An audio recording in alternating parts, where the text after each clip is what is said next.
ถือว่าตอนนี้เราใส่ไฟสำรองแบตเตอรี่ของคอมพิวเตอร์เนาะเอาแบตเตอรี่ของหม้อไฟมาใส่อินเวอร์เตอร์ต่อเข้ามาเป็นเสียบเป็นสายชาร์จเนาะวันนี้เราจะลง Windows เนาะก่อนอื่นจะต้องปิดเครื่องก่อน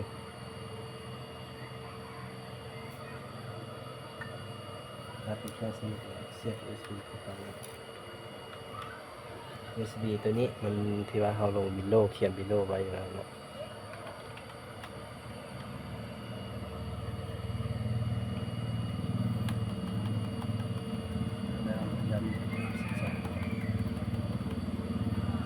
12เขา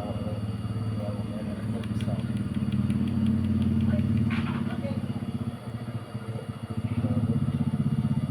ของเขาเลยจะมุดเป็น USB 3.0 10 เส้น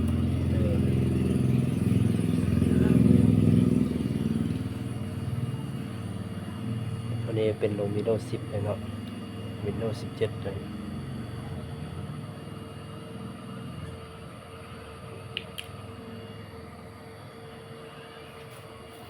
จังน้อยเราจะเปลี่ยนหน้าจอตัวหน่วยนะครับ ตัวหน่วยสีขาว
นี่เราจะทำตามแมปแบ่งซองไม้ให้เขาเลยเนาะ Windows เนาะว่าเป็นเนาะของเป็นเนาะมีเซตเป็นเครื่องไม้เลยเดี๋ยวนี้หันซ้ำกับเครื่องไม้ละตอนนี้นี่เราจะมาแบ่งซองเฉพาะซอง4ซอง Windows เราจะเอาอยู่100 พอเนาะเพราะฮันดิสมันมี500เอา100เป็น100,000เนาะ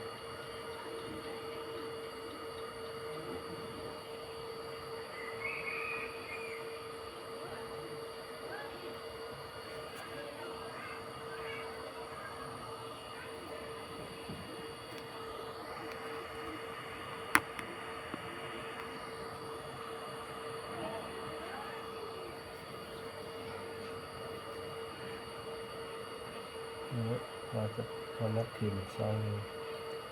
ที่มันค้างหน้าจอ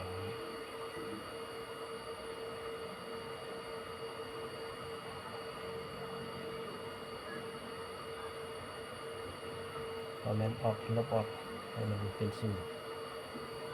นี่เราจะลงวินโดว์เล็กไปเลย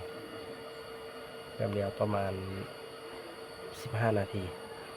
เราลงวินโดว์จะมี15 นาทีสำเร็จเลย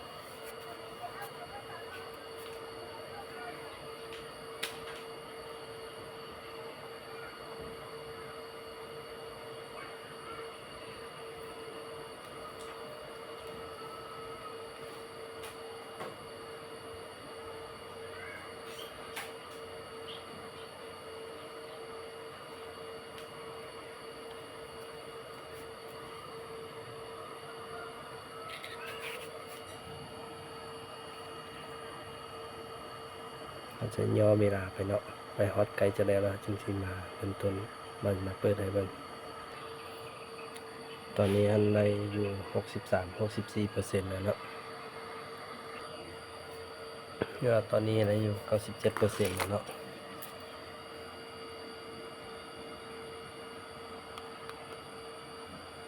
แล้วอยู่97%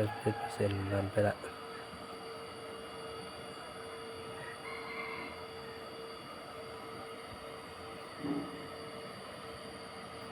ถ้า Windows ตัวนี้ถ้า Windows 17 ตัวนี้จะเบาที่สุดเนาะไวกว่า Windows 7 อีกตัวนึง คันถ้าว่าเราลงเป็น EFI นี่จะอยู่ประมาณอยู่10 นาทีนี้แล้วทั้งหมดเลยเริ่มแต่ถึงลงทมิดนี่เป็น Legacy ธรรมดาเนาะ Legacy ธรรมดานี่จะช้าก่อนเป็นEFI นั่นแล้วก็ตอนนี้เราจะรีสตาร์ทไปเลยรีสตาร์ทแล้วก็ทอดออกแล้ว USB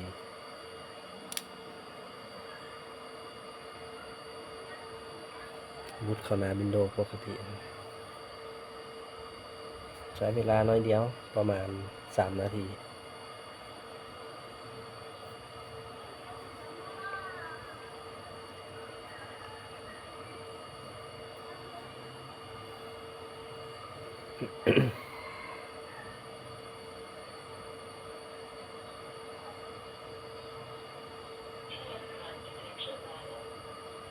เชื่อตอนนี้ไฟฟ้ามาแล้วเนาะตอนนี้เนาะกล้องวงจรเตือนแล้วแต่ว่าเราทำการโนมิโนให้มันสำเร็จก่อนเพราะว่าบ่แน่ใจว่าแบตเตอรี่มันเก็บมันบ่เก็บเนาะมันยัง getting driver ได้ดีเหมือนเนาะมันจะเรียก driver จากเรียก driver จากคอมพิวเตอร์นี่เข้าไปซึ่ง Windows เนาะตอนนี้มันกำลังตั้งค่า driver ตอนนี้เราอยู่แค่13ครับ100%แล้วมันจะเข้าหน้า Windows ปกติเลยตรงนี้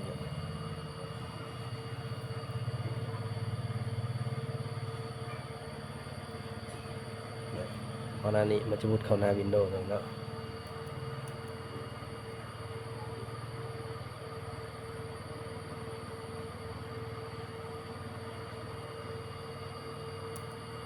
อินเตอร์ไปเลย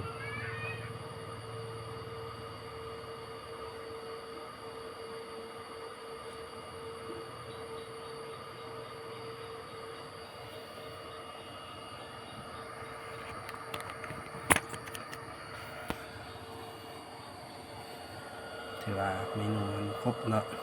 ครบตามจำนวนเลยและการลงวิดีโอคราวนี้ถือว่าจบต่อไปลงโปรแกรมให้เพื่อนให้เขาเนาะลูกค้าขอจบ